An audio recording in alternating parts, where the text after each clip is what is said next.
Ok, j'ai la flemme de faire des intros maintenant, genre à la base de salut, je sais pas quoi, nan. Bon, bref, du coup, je voulais faire un concept, ça ressemble pas à nos favoris du mois qu'on avait fait il y a longtemps, mais là j'ai envie de faire nos.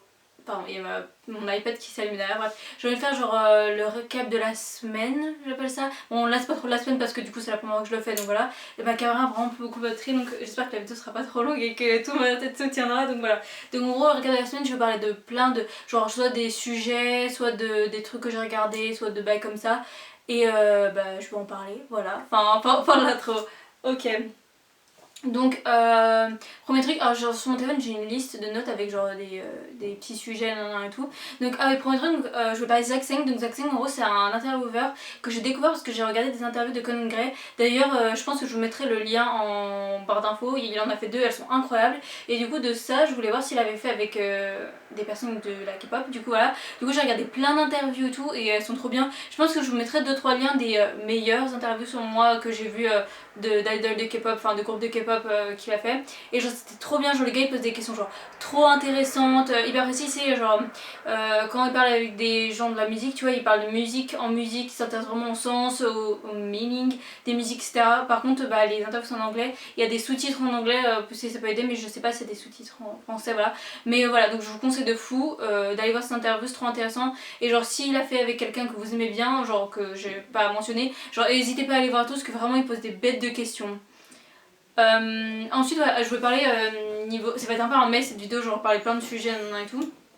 Mais voilà, donc deuxième chose que je voulais vous parler, je voulais vous parler d'AIQ. Donc AIQ en gros c'est un animé d'animation japonaise du coup qui parle de volley. Alors de base moi je suis pas du tout into sport et encore moins dans le volley, genre ça m'a jamais vraiment intéressé.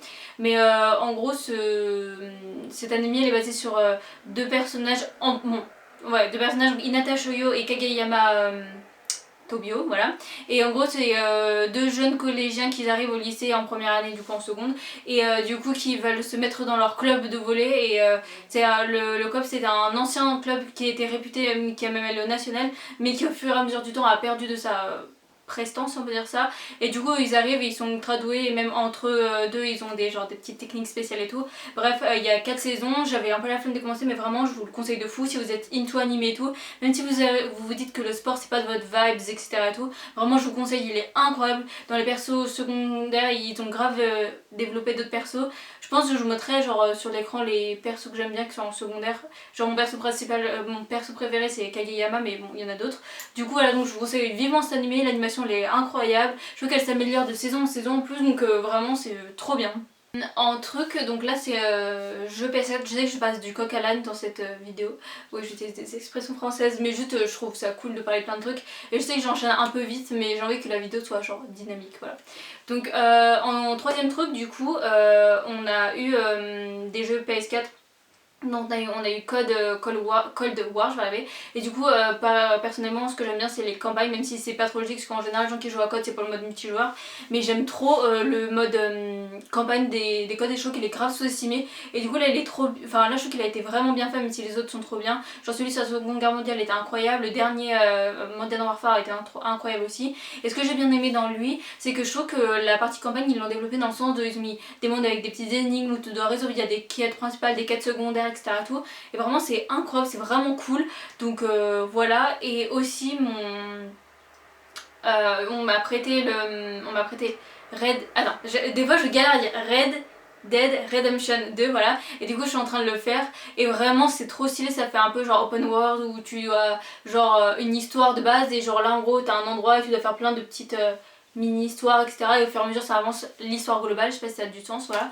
Et genre vraiment je trouve que l'histoire en elle-même est déjà grave cool, mais je trouve aussi genre l'image en elle-même est belle. Je cherche moi je vais dire le graphisme, je sais pas sûr.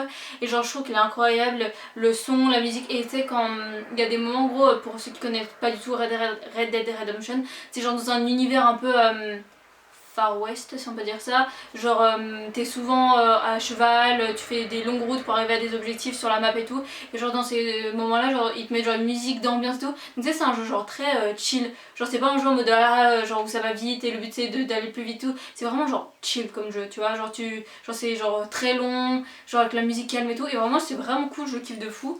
Donc bah voilà, c'était une bonne découverte pour ceux qui ont découvert, parce que littéralement ça date de fou, Red Dead Redemption 2, mais voilà.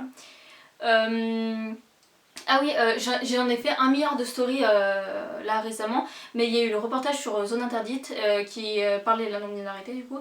Et du coup j'en ai fait 1 milliard de stories, donc les gens qui me suivent sur Instagram ça va leur casser les couilles que j'en reparle parce que littéralement, tellement, c'est la première fois que ça m'arrive, tellement que j'avais fait de stories, et ben en gros les premières stories sont supprimées, et même quand je vais dans mes archives je peux plus cliquer dessus, genre ça fait genre gris en mode genre comme si elles n'existaient pas, tellement que j'ai trop parlé, enfin bref. Du coup je vais pas revenir sur tous les points et tout, mais juste c'était un truc sur la non-binarité, le truc qui me casse la tête c'est que tu vois que c'est un sujet très méconnu, je trouve ça dommage qu'une aussi grosse chaîne décide de faire ça sans vraiment s'informer. Ce qui est dommage c'est que je vous conseille d'aller le voir, mais il y a plein de gens intéressants qui ont été interviewés je trouve. Et ça je trouve ça cool, tu vois, genre des gens vraiment qui avaient des choses à dire et tout, mais le problème c'est qu'il y avait des gens qui étaient hors contexte qui ont été interviewés, genre il y avait des gens des mecs cis qui aimaient bien le maquillage et tout, ils avaient rien à faire dans le reportage, il y avait des trucs problématiques etc et tout, bref je vais pas revenir dessus et tout, mais j'ai trouvé ça cool que au moins malgré tout trop problématique, genre ça soit un premier pas vers la médiatisation de la non-binarité, et j'ai trouvé ça cool, même si le sujet a été maltraité en général. Mais il y a eu des gens intéressants dedans. Je vous mettrai des Instagram des gens qui étaient dedans. Il y avait 2 personnes non-binaires qu'on voit à un moment donné, je vous mettrai leur deux Instagram. Les 2 personnes du coup qui ont participé au reportage et qui ont fait un IGTV en mode pour genre faire un récap de tout ce qui a été problématique dedans, et je trouve ça ultra bien, ultra éducatif et tout, donc je vous mettrai, je sais pas si je peux mettre un lien d'un IGTV, mais en tout cas je vous mettrai genre leur Insta, et donc pour voir les trucs problématiques, parce que je trouve ça intéressant de, si vous avez flemme d'aller voir le reportage, au moins genre se rendre compte qu'est-ce qui est problématique, et genre du coup je pense que ça peut éduquer les gens qui sont genre mal informés sur la non-binarité, voilà. Ah ça me fait penser, j'avais pas écrit dans ma livre du tout, mais récemment j'ai vu un film qui s'appelle, vu que je pense à la transidentité, j'ai vu un film qui s'appelle Petite Fille. Et y a 2-3 trucs qui m'ont dérangé comme la miniature et le titre, parce que c'est sur une vidéo YouTube jusqu'au 30 janvier, donc j'espère que la vidéo sortira avant le 30 janvier si vous voulez aller le voir, parce qu'elle est gratuite et tout, et tout. Bref, mais et il y a un médecin genre hyper transphobe au début qui dit que de la merde, mais sinon à part ça, genre je trouve que le film est incroyablement bien, hyper bien fait. Ça parle d'une petite fille qui s'appelle Lily, donc c'est une petite fille transgenre, et je trouve ça super intéressant dans le sens de beaucoup de personnes transphobes associent la transidentité avec un caprice de jeunesse, je trouve, et je trouve que ça vient de montrer des jeunes des enfants, dans le sens de genre ça montre que la transidentité c'est pas un caprice, c'est pas un truc d'adolescent, et c'est pas un truc qui s'arrête, dans le sens de genre ça se montre que c'est un vrai truc qui existe dès l'enfance, et qui est de plus en plus compris, j'ai l'impression, j'ai envie de dire, avec les familles, mais ça montre que genre il y a énormément d'institutions, dont surtout l'école, c'est le point principal du film, qui sont encore très transphobes, et c'est très compliqué de s'intégrer dans une société transphobe et tout, bref. Et j'ai trouvé que le film en lui-même était ultra bien construit, ultra intéressant, et je vous le conseille vraiment. Je pense que je vous linkerai aussi le lien en barre d'infos, vu que c'est un lien YouTube, pour l'instant jusqu'au 30 janvier, donc voilà. Aussi, je voulais, c'est plus genre des remerciements, dans le sens de, j'ai fait 2 IGTV, enfin non, du coup maintenant j'en ai fait 3, j'ai fait 3 IGTV, 2 ou 3, je sais plus, bref, ou même 4, je sais plus, bref, IGTV sur mon Insta. J'en ai fait une où c'était 1 seconde de toute l'année 2020, et genre j'ai trop aimé faire ça, mais littéralement je le ferais plus parce que c'était casse-couille, ça prenait trop de place sur mon téléphone et tout, mais j'aime trop ce genre de vidéo où c'est vraiment ça de voir un récap de toute l'année, et bref j'ai trop aimé faire ça. Après j'ai fait une vidéo en mode évolution et tout, et j'étais grave fière de cette vidéo et grave contente de l'avoir fait, et la musique qu'il y a derrière, pour ceux qui connaissent pas, c'est une musique d'un K-drama qui s'appelle Itaewon Class, qui est sur Netflix, donc allez voir Itaewon Class. C'est ce K-drama est incroyable, c'est le seul que j'ai vu pour l'instant, mais il est incroyable. C'est l'histoire d'un, non, je peux pas, j'ai fait un avis sur mon Instagram, allez voir mes avis séries sur Instagram, mais il est incroyable, j'ai pas les mots, ce K-drama est incroyable, allez le voir. En vrai j'ai pas trop envie de vous spoiler, je vais faire un mini résumé. Itaewon Class, c'est l'histoire d'un gars qui entre dans une nouvelle école, et dans cette nouvelle école il faut qu'il se fasse un peu genre ami avec un gars. Et pourquoi? Parce que ce gars-là c'est le fils du patron de son père. Voilà, c'est un peu flou, mais voilà. Sauf qu'une fois arrivé, donc le mec principal s'appelle Park Seori. Donc une fois arrivé dans ce lycée, du coup, il se rend compte que ce mec-là, il harcèle d'autres élèves, surtout un élève, et du coup il va décider d'intervenir, et ce moment-là va en gros impacter tout le reste de sa vie. Voilà, fin de la phrase, fin de l'explication, mais c'est trop bien. Et bref, donc pour revenir à l'IGTV, donc la musique derrière, c'est une musique qu'il y a dans ce cadre-là, j'aime trop cette musique et tout, et j'aime trop les vidéos évolution, parce que je trouve que ça te montre à quel point genre tu évolues en tant que personne. Genre, bon en vrai c'est un truc très physique, mais du coup, moi via les photos, du coup je vois un truc genre psychologique aussi, vous voyez ce que je veux dire, enfin bref.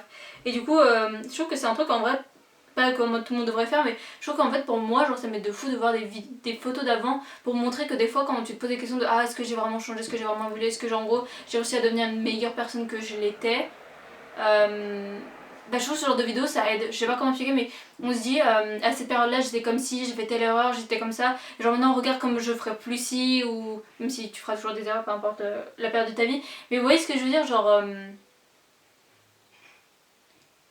ça me... Je sais pas, genre je trouve que c'est important d'en faire de temps en temps, voilà. C'est mon point de vue, mais voilà. Et après du coup j'ai fait 2 vidéos de chant, j'en ai fait une sur Hate Everything de Golden. Allez écouter l'original parce que moi je la chante genre ça va, je la chante pas ultra bien et tout, parce que genre je galère un peu mais juste j'aime trop cette musique donc j'avais trop envie de la chanter. Mais allez écouter l'original de Golden et allez écouter son EP, je sais pas le nom de l'EP donc je me déteste. Je sais pas si le nom de l'EP c'est aussi Hate Everything, bref je le mettrai là. Et allez écouter son EP, c'est incroyable, allez écouter la musique originale, elle est genre magnifique.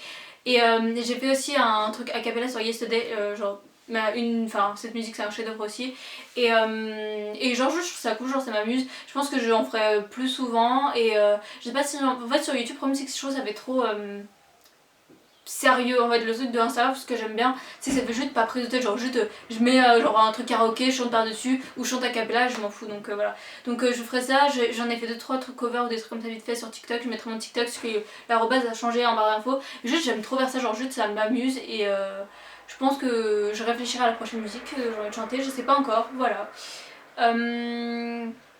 Ensuite, je voulais parler de trucs un peu nuls, négatifs dans le sens de j'ai vu un film parce que j'écoute le podcast de TFTC ou Left TFTC, c'est le youtubeur TFTC qui a un podcast et il est incroyable le podcast, allez voir, il parle de plein de films et en fait c'est trop bien parce que ça m'a poussé à regarder des films que j'avais jamais vus, genre là récemment ils ont parlé de Jurassic Park 3 du coup je crois et du coup genre ça m'a poussé à voir tout Jurassic Park que j'avais jamais vu et du coup c'était trop cool et tout, d'ailleurs pas grosse fan des Jurassic Park donc c'est une autre histoire, le 2 c'est mon préféré d'ailleurs on s'en fout mais voilà, et bref et du coup le dernier film donc ouais, c'est la course aux jouets, du coup il y en a 2, bon à mon avis on parlait que du 1 dans le podcast mais du coup j'ai regardé les 2, genre j'ai détesté les films mais bon ça c'est une autre histoire, genre en gros c'est le premier c'est l'histoire d'une famille.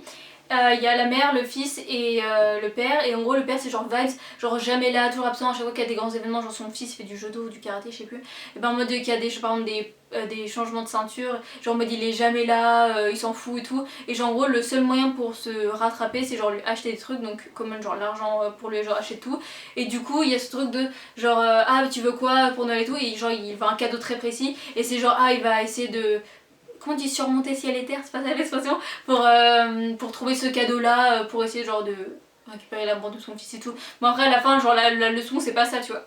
Pardon j'ai envie de roter. La leçon c'est pas ça, mais c'est juste ce genre de bail de genre juste sois présent de base aussi tu vois.